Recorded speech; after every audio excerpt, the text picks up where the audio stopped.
clients less inclined to buy a home if it was clearly a flip. It was bought, fixed up, and put back on the market the same year. Have you guys been seeing this a lot? Are people shying away from it? Yeah, well, I'll tell you, I do those. I don't know if I would necessarily call it a flip.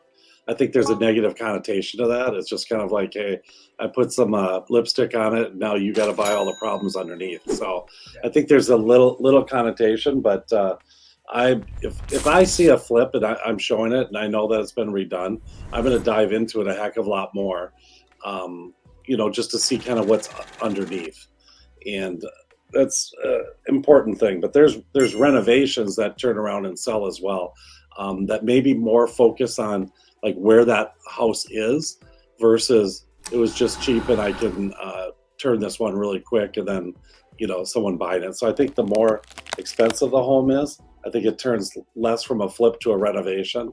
But some of the lower ones, I definitely would watch out. Well, I'll tell you, Chris, when you're talking about flip, I truly think of the old cliche, the old putting earrings on a pig. It's still a pig. And are there major issues with it? Is there windows, structures, roofs, all the big ticket items? Are they just putting some fresh paint and carpet like the banks used to do during the foreclosure crisis and putting them on the market to get them dumped? Like, I don't want to say the word tricking the consumer, but making the house habitable in the eyes of the consumer. So they're like, well, we could live here while we're renovating. And then you never renovate.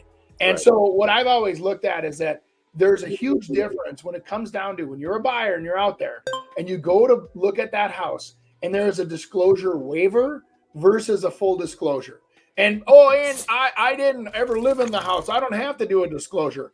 Awesome. Well, then tell us what you did to the house. Otherwise, you're hiding stuff. And I don't care how you want to put that, you want to white out whatever you want to white out. You're not telling the story of that house. Flips are the people that hide behind the disclosure waivers. They hide behind what did they really do? You just buy the house the way it is. Does it look pretty? Buy it. Those guys are the flippers.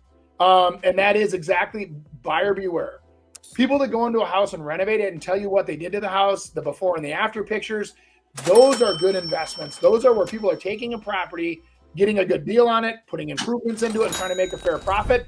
And I'll tell you what, the market right now, Chris, is so hungry for move-in ready houses. They'll pay a little bit more, and I'm telling you, it's worth your while to get those houses ready to sell.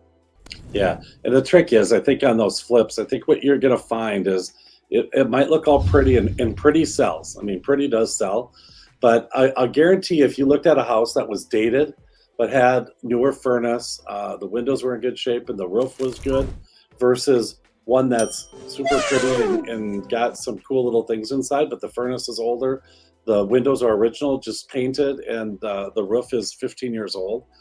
Most people will pick that prettier one, and in reality, there's about $50,000 right there that wasn't accounted for in this flip.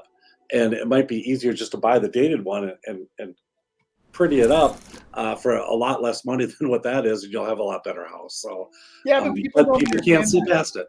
I mean, it's just look at the on like the auto channels on cable, and they take an older car and they go through the whole process and they have it where it's renovated back to original condition.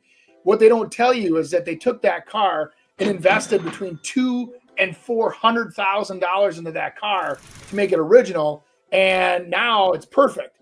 But you're doing that for yourself. You're not doing that as an investment, because that car's not going to sell for $400,000. Some do, but most don't.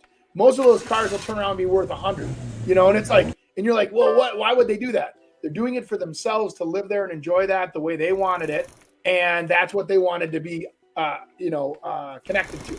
And so that's the same thing with a house. Same thing happens. People find a connection and they'll make the investment level that reflects their personalities, and it absolutely 100% is different for everybody. I was just at a place and they bought it. Let's just say, I'm going to do round number, $600,000. They put in $200,000 and now they want $900,000. Okay, but that $200,000 was exactly like your old car, and they redid that old car, and it wasn't in carpet and paint and roofing and that kind of stuff. It was more other stuff that some landscaping, a building, little stuff like that doesn't necessarily reflect that it's going to raise the value of that home. And so they would have been a lot better off putting that 200, if you're going to sell it, 200 into those things that will sell the home versus, hey, what I wanted to be able to kind of have for what I do. And, and I was explaining that to the agent. I said, it's just not worth it because of this, and that. And, it's hard to convince a seller. They got to sit for a little while to be able to figure that one out. So beautiful. Hey, that segment was brought to you by Mr. Andy Prasky with the Preferred Home Team. You want to know what to expect from the housing market the second half of 2024? Well, here's what experts are saying in their forecasts. First, home prices are expected to climb moderately. We're not expecting sky-high appreciation or falling prices. But if you buy now, you'll still be buying before prices rise even more. Plus, your home would likely grow in value after you buy it. Second, mortgage rates are forecast to come down slightly.